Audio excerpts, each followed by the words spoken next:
I got a message. As a guy who spent 34 years deporting illegal aliens, I got a message to the millions of illegal aliens that Joe Biden's releasing our country in violation of federal law. You better start packing now.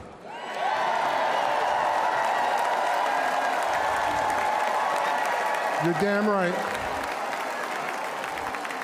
Because you're going home. I got another message to the criminal cartels in Mexico. You smuggled enough fentanyl across this country to kill 148,000 young Americans. You have killed more Americans than every terrorist organization in the world combined.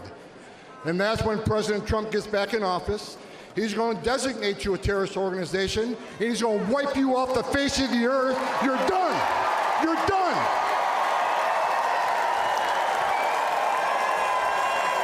Thank you for saying that. I wish somebody in Democratic leadership would say that out loud. Look, you want to know why there's 50,000 people in detention? You want to know why we have 1 million illegal entries in the United States? You want to know why we have these issues? Because you have failed to secure the border. You have failed to work with this president to close the 3 loopholes we've asked for 2 years to close. So if you want to know why this issue exists, you need to look in the mirror. You have failed American people for not securing the border and closing loopholes. Mr. HOMAN, please respect the chair and the authority of the chair. The time of the gentleman has expired. I've asked you politely to let me go beyond my time, and you let other people go beyond their time, but not to Tom HOMAN. He don't get me go beyond his time. Mr. HOMAN, we have approved an agreement between the Republicans and the Democrats with the ranking member. We increased the time of one witness, one member of Congress who was interrupted by a protest. That is done with the approval of the ranking member. Please respect the chair's authority. I respect the chair's authority, but the chair... Mr. HOMAN! You work for me. I'm a taxpayer. I'm a taxpayer. You work for me. The witness will suspend. What's up, guys? Welcome back to the channel. Welcome to another video.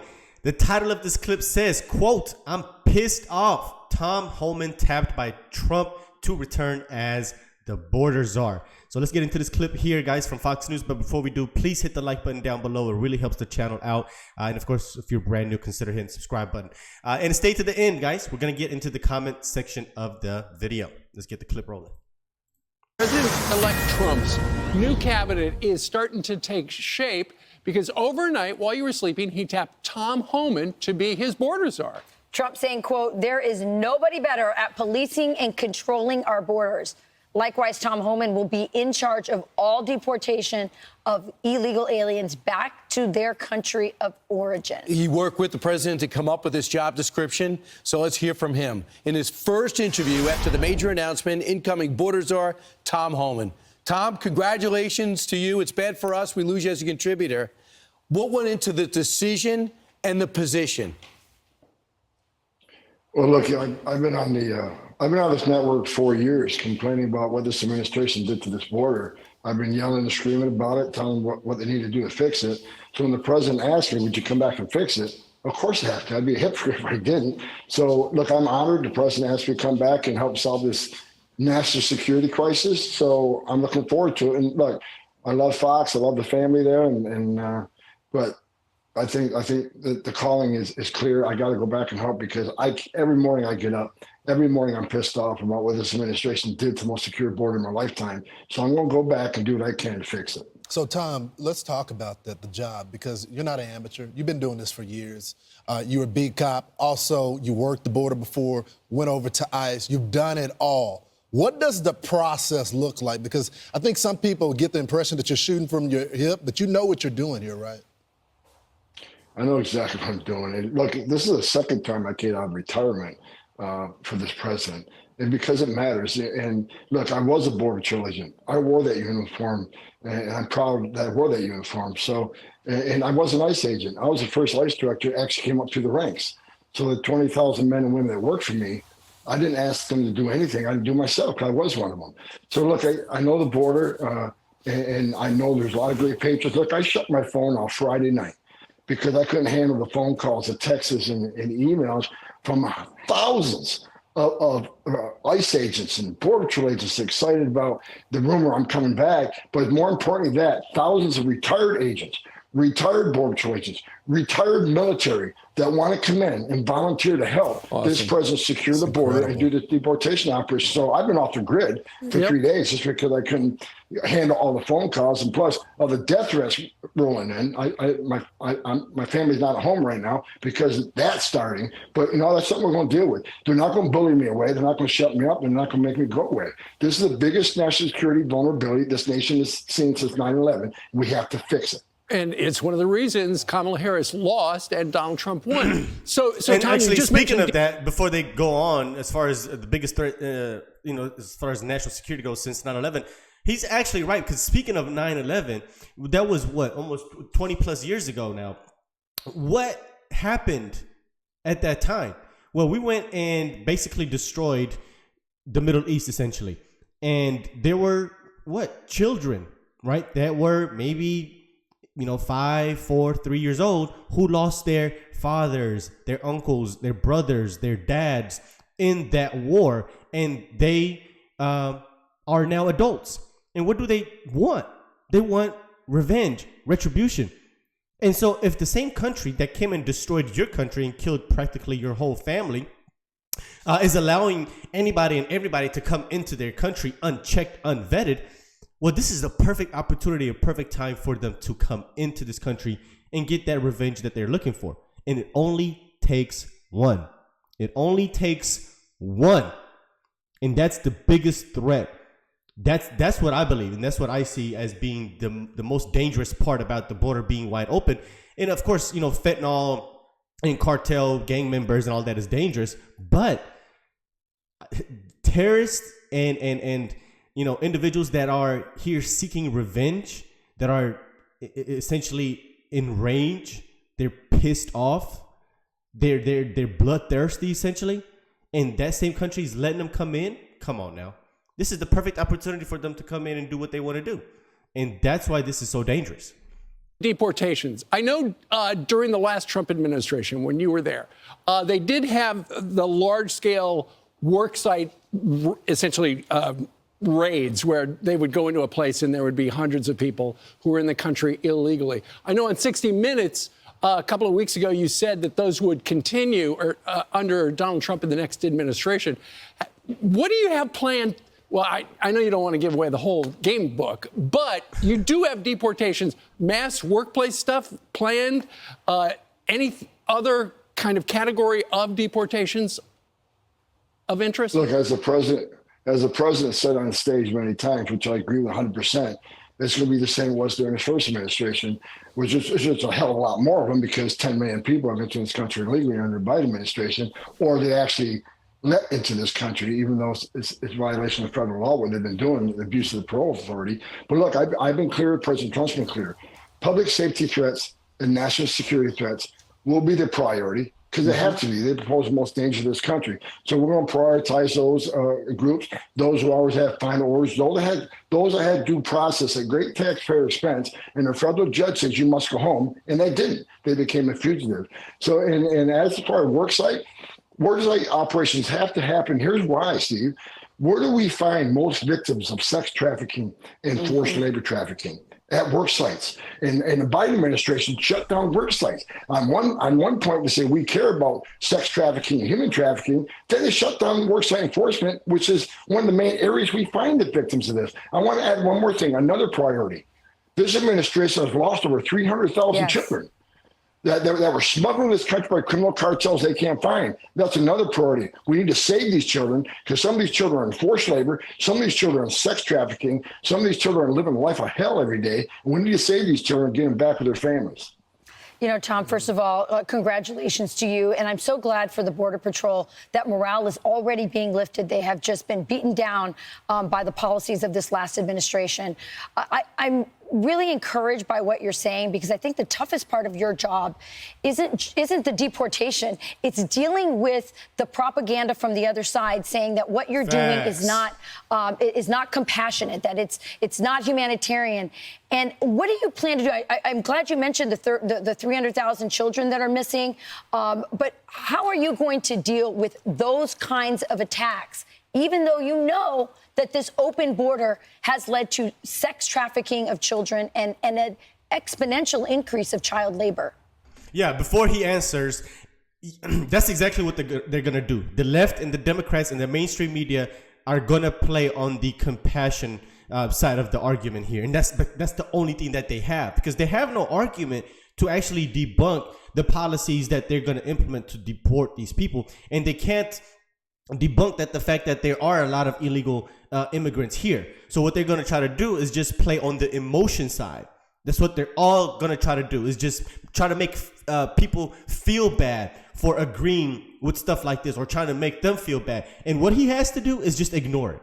Ignore it. Don't even listen to it. Just shove it down to the side, one ear out the other, and then just do your job. And that's exactly what it's going to do. And then the crazy thing about it is that these people, these leftists, will have compassion for these illegal immigrants. And like she just mentioned, they don't have compassion for the victims of these sex trafficked individuals, or these individuals that are trafficked by the cartel and having to pay thousands of dollars and shoved into a back of a truck for thousands of miles and brought into this country just as a commodity, essentially, for the cartel. They don't have no compassion for those people, but they're going to have compassion for the migrants that are already here, that are even criminals, right? They're like, oh, well, don't send them back. Let them stay. They're already here. It's nonsense. He just have to ignore it. Just ignore it. Don't even listen to it.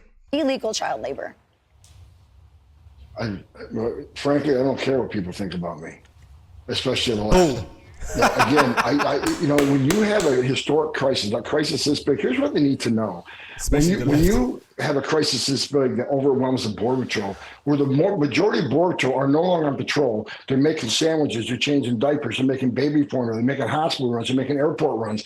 When you take most of Border Patrol agents off the border to deal with humanitarian crisis, that's when the fentanyl comes across to kill 250,000 Americans. That's when the sex trafficking has increased 600%. That's when no suspected terrorists has crossed this country. They've had a record of people on terrorist watches that have been arrested at the southern border. That's why you have over 2 million gotaways. How many of them came from a country sponsoring terror? So I don't care what anybody's opinion is on illegal immigration. When you create a crisis this big, all these other bad things happen. That's why you have to secure the border. I don't care if you're a Republican, a Democrat, or independent. Border security is national security. We should all be on the same side of that. I've been saying this for the last couple of years. And the director of the FBI actually agrees with me. I don't respect him greatly, but he agrees with me. The southwest border is the biggest national security vulnerability this nation's ever seen. He sees more red flags now than ever before. We have to secure the border. And as far as the people want to push back on deporting these people, what is the option? You have a right to claim asylum. You have a right to see a judge, and we make that happen. But at the end of that due process, if the judge says you must go home, then we have to take them home. And because if we're not, what the hell are we doing? If the judge's order doesn't mean anything, they can't explain that. They cannot explain that. Then shut down the immigration court, take the Border Patrol off the border, so there's no consequences violating the laws of this country. We'll give you a fair shake. You get a chance to claim asylum, but due process doesn't mean squat if the final decision of the court isn't carried out. Exactly. What is the option? Let them all stay? Because if that's the option you want, you're never going to fix the southern border, because you send a message to the whole world. Come to the United States, enter the country legally, which is a crime. Don't show up in court, or show up in court, get an order removal, but you still get to stay. That doesn't work. Make that make sense. Make that make sense. Yeah, Tom, I guess you got to build a wall, and you got to stop sanctuary cities. Both times the Democrats stopped every time you went forward, they gum you up in court. You don't have to give it away, but is there a plan if sanctuary cities, these city councils, don't allow the sanctuary cities to go away? Is there a plan B you have? Stop funding them. Well, I think, look, it'd be great to have local law enforcement assist ICE, because, one thing we learned during 9/11 report was we shouldn't have stovepipes. Law enforcement should work with law enforcement. But, there's two things. Number one, under President Trump, he was suing the sanctuary cities, DOJ suing the sanctuary cities, pulling federal funds. Of course, day one, when Joe Biden came in office, he stopped that lawsuit. So that has to be put back in place. And look, I've seen some of these Democratic governors say they're going to stand in the way. They're going to make it hard for us. Well, a suggestion: if you're not going to help us, get the hell out of the way, but we're going to do it. So if we can't get assistance from New York City, and we may have to double the number of agents we send in New York City, because we're going to do the job. We're going to do the job without you or with you. But it's much easier to arrest a bad guy. Like I just said, we're concentrating on public safety threats of human and national security threats. Right. It's much easier to arrest a bad guy in the jail. Give us access to Rikers Island that we've been kicked out of. Let us get the bad guy in the jail. It's safer for the alien. It's safer for the officer. It's safer for the community. But if you're going to release these bad guys, if you're going to release these bad guys out in the community, then we're going to have to go find them, which puts the officer at risk, puts the community at risk, and puts, and bottom line is, sanctuary cities are sanctuaries for criminals. And the left keeps saying, well, we want victims and witnesses of a crime to feel safe, come to the police department knowing we don't work for life. Let me make one thing clear. That's just a stone cold lie. Victims and witnesses of a crime does not want the bad guy back in their neighborhood. That's true. Yeah. Certainly. And most the illegal immigrant community, they broke the law being there, they shouldn't be. However, after being there, they're God-fearing family people. I get it. Do they want a sexual predator in their neighborhood? Do they want someone convicted of DUI 10 times in their neighborhood? Let us protect not only American communities, let us protect the immigrant community. Who's a victim of MS-13 crime? Yeah. The immigrant community. Yeah. So, if sanctuary cities don't want to help us, to get the hell out of the way, because we're coming. Tom, there's no one better for the job. Congratulations on the job well done. This is something the former president campaigned on. Thanks, Tom. Yeah, there you have it, guys. There you have it. Let's get into the comment section. But to add on top of that, what people don't understand is that border security, national security as a whole is the most important thing. No other right that you have matters if you're not safe and secure. Your women's rights, your abortion rights, your LGBTQ rights, whatever rights that you fight for, whatever category that you put yourself in, none of those things matter if you're not safe and secure. Security and safety has to be the number one priority. That doesn't make just imagine on a small scale. How would you feel if you were living in a neighborhood that you weren't safe and secure in? Nothing else would matter to you except your safety and security of your family, in your home and in your neighborhood. Everything else is almost secondary. Almost secondary. Anyway, let's get into the comment section here. First comment says, a pissed off Tom Homan is exactly what we need to fix the border. Next comment says, I don't care if you're a Democrat or Republican, border security is national security. Well said. Next comment says, a border czar who actually knows where the southern border is and will go there. Imagine that. Next comment says, I'm Canadian. That gave me chills. Trump picked the right man for the job. Next comment says, put Mayorkas in prison. Next comment says, stop sanctuary cities. Stop federal funding to sanctuary cities. Excuse me. That's how you stop them. Next comment says, Trump ain't messing about with these appointments. Tough and trustworthy. Next comment says, Tom Homan has been telling Americans the truth about the border. He's perfect for the job. Next comment says, it will take a huge effort to undo this Democrat shit show. Man, and they got a lot of work ahead of them. Next comment says, anybody who supports Trump, click here. Nice to see someone who doesn't giggle when asked about the border. Americans are pissed off as well. Tom Homan equals brave, efficient, true, patriot. Next time says, American people are just as pissed off. Thanks, Mr. Homan. Congratulations, Tom. Somebody else says, thank God we've got adults back in charge of America. No more DEI hires. No more DEI appointments into these cabinet positions, right? But I love it. I mean, he hasn't even been inaugurated yet, and he's already making America great again. So let me know what you guys think. Let's talk about this video in the comment section. Hope you enjoy the content. And if you do, guys, please hit the like button. Even if you don't, just hit the like button. It'll help the channel. And of course, if you're brand new, consider hitting the subscribe button as well with that notification bell. I'll see you guys on the next one. Peace.